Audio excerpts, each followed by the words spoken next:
Bonjour,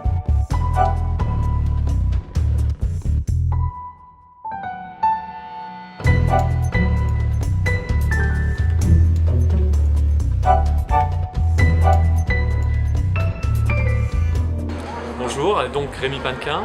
On est sur le stand du CRAN, qui est donc le centre de recherche en automatique de Nancy.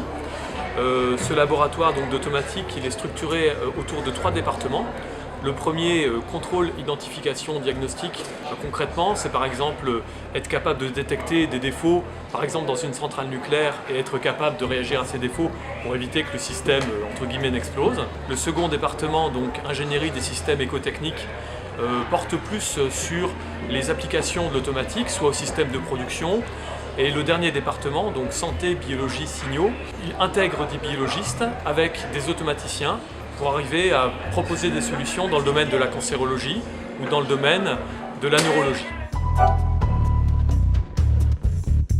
Le premier, finalement, c'est le véhicule donc, de l'équipe de l'Estine avec un encadrement CRAN à l'éco-marathon Shell. Donc, cette équipe s'appelle EcoMotion Team. Le but dans l'éco-marathon Shell, c'est finalement de parcourir la plus grande distance possible avec le moins d'énergie possible. Ici, on est sur un véhicule qui fonctionne sur batterie. Donc les résultats sont quand même relativement surprenants puisqu'on arrive avec 1 kWh à faire presque plus de 600 km, sachant qu'avec des véhicules électriques du commerce, avec 1 kWh, on fait plus 20 km.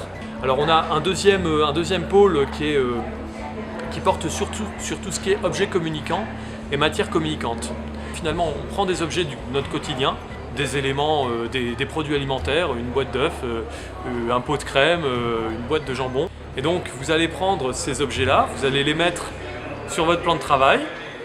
Ils vont être capables de dire ce qu'ils sont et vous avez derrière un petit logiciel qui va vous proposer les recettes que vous pouvez réaliser avec ces produits que vous avez mis là.